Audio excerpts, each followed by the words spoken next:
Bonjour, on va parler d'une situation que malheureusement beaucoup de personnes connaissent. Une plainte est déposée et puis plus rien. Soit un classement sans suite, soit un silence radio qui dure depuis des mois. Quand un dossier semble complètement bloqué, il faut savoir qu'il existe un outil juridique, un levier puissant mais souvent méconnu, pour reprendre la main. Cette analyse est donc faite pour éclairer ce chemin. Alors, rentrons directement dans le vif du sujet. Une personne a été victime d'une infraction, elle a fait la démarche, elle a déposé plainte, et depuis, c'est le calme plat. Peut-être qu'elle a reçu un avis de classement sans suite, ou pire, qu'elle n'a eu absolument aucune nouvelle. C'est une situation qui est non seulement terriblement frustrante, mais qui peut aussi donner un vrai sentiment d'impuissance, n'est-ce pas ? Mais voilà, ce qu'il est crucial de comprendre, c'est que ce silence, ce premier refus de la justice, ce n'est pas forcément la fin de l'histoire. Loin de là. Le système judiciaire français a prévu une autre voie, une voie de recours direct et vraiment efficace pour forcer la machine à se remettre en route. Et cette solution, c'est ce qu'on appelle la plainte avec constitution de partie civile. Alors qu'est-ce que ça veut dire concrètement ? C'est un acte juridique qui permet à la victime de, en quelque sorte, court-circuiter le procureur. Fini de dépendre de sa seule décision. C'est prévu par la loi, la victime va s'adresser directement à un autre magistrat, un magistrat enquêteur, le juge d'instruction. Pour que ce soit bien clair, on va prendre une image. Imaginez que le procureur, c'est un peu l'accueil d'un grand immeuble, celui qui filtre les entrées. Il décide qui peut monter et qui doit rester dehors. La plainte avec constitution de partie civile, c'est la clé spéciale. La clé qui ouvre une porte dérobée et qui donne un accès direct au bureau de l'enquêteur, sans passer par l'accueil. Plutôt intéressant, non ? Regardons d'un peu plus près les différences, parce qu'elles sont énormes. D'un côté, la plainte simple. Elle déclenche une enquête de police, d'accord ? Mais au final, c'est le procureur qui décide, qui a le dernier mot, on poursuit ou on ne poursuit pas. De l'autre côté, la plainte avec constitution de partie civile. Là, on change de dimension. Ça déclenche une instruction judiciaire menée par un juge. Et le point capital, il est là. Le juge d'instruction, lui, il est obligé d'enquêter. Et un autre point qui est absolument crucial, cette procédure-là, elle interrompt la prescription, c'est-à-dire qu'elle arrête le compteur, ce que ne fait pas du tout une plainte simple.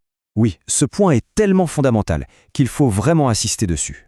Le juge d'instruction a le devoir d'instruire. Ce n'est pas une option, c'est une obligation. La loi est formelle. Une fois qu'il est saisi par une plainte qui est recevable, il est tenu de lancer une enquête. Il ne peut refuser que dans des cas vraiment très limités. Par exemple, si les faits, de manière évidente, ne correspondent à aucune infraction pénale.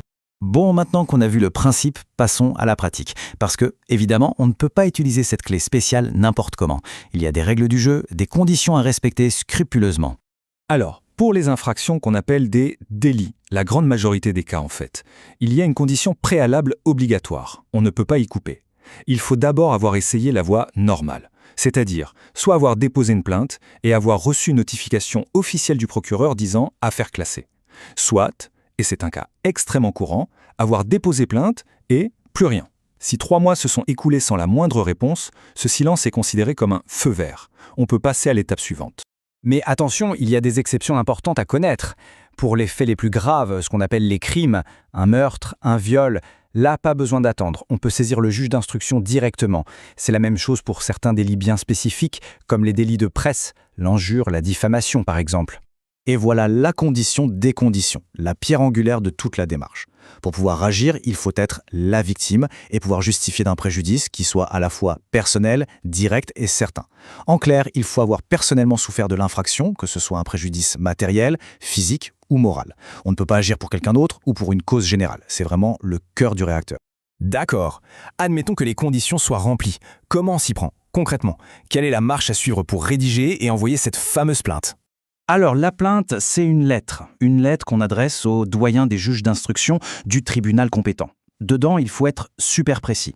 D'abord, un exposé détaillé des faits, un récit clair de ce qui s'est passé. Ensuite, si possible, la qualification juridique qu'on envisage. Surtout, la démonstration du préjudice. Il faut l'expliquer. Il y a aussi une formalité importante, déclarer une adresse en France pour que le juge puisse communiquer. Et bien sûr, on peut porter plainte soit contre une personne bien identifiée, soit contre X si on ne connaît pas l'auteur. Une fois que le juge reçoit la plainte, il y a une étape qui s'appelle la consignation. Qu'est-ce que c'est ? C'est une somme d'argent que le juge demande de déposer au greffe du tribunal. Attention, le but, ce n'est pas de faire payer pour avoir accès à la justice. L'idée, c'est de garantir le paiement d'une amende si, à la toute fin de la procédure, il s'avère que la plainte était complètement abusive. Le montant, c'est le juge qui le fixe et il le fait en fonction des revenus de la personne. Et là, c'est la question qui vient tout de suite à l'esprit et qui inquiète souvent. Est-ce qu'il faut toujours payer cette consignation ? Est-ce que ça peut être un obstacle, une barrière financière ? La réponse est non. Et heureusement, la loi a tout prévu. Il y a des cas de dispense. Si la personne bénéficie de l'aide juridictionnelle, c'est simple, la dispense est automatique, il n'y a rien à payer. Point. Et même sans l'aide juridictionnelle, si les revenus sont modestes, le juge a le pouvoir de dispenser de cette consignation. Et en pratique, il le fait souvent. Le but, c'est que l'argent ne soit jamais un obstacle pour accéder à la justice. Bon, comme pour toute démarche en justice, c'est important d'avoir une vision claire des choses. Il faut peser le pour et le contre. Alors, regardons ensemble les avantages et les risques potentiels de cette procédure. L'avantage numéro 1, le bénéfice majeur, c'est sans aucune discussion possible d'accéder à un véritable pouvoir d'enquête. Là, on ne parle plus d'une simple enquête de police, on parle d'une instruction judiciaire qui est dirigée par un magistrat indépendant avec des moyens considérables. Et ces moyens, justement, quels sont-ils ?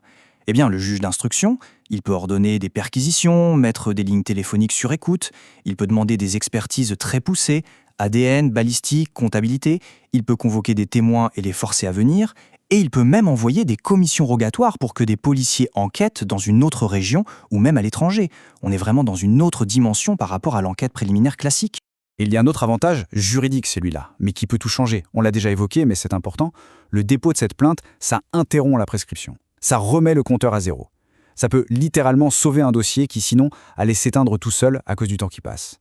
Parlons maintenant du risque. Il faut en parler. Si, à la fin de l'instruction, le juge décide qu'il n'y a pas assez de charges, ce qu'on appelle une ordonnance de non-lieu, et s'il estime que la plainte était abusive ou dilatoire, alors oui, la personne qui a porté plainte peut être condamnée à payer une amende civile. Mais, et c'est un mais énorme, il faut tout de suite nuancer ce risque.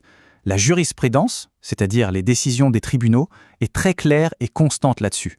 Cette amende, elle est très très rarement prononcée. Elle ne vient pas sanctionner le fait de s'être trompé ou de ne pas avoir réussi à trouver toutes les preuves, non.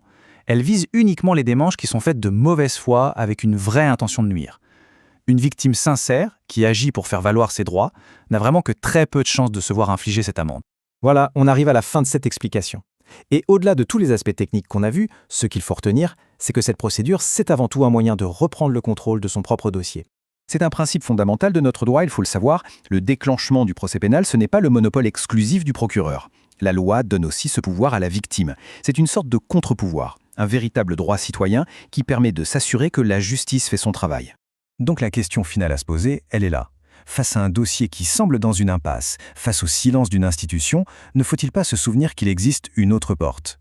Et si la clé pour l'ouvrir, pour forcer la justice à enquêter, était finalement à portée de main ? C'est un levier puissant pour ne plus subir, mais pour redevenir acteur de son dossier.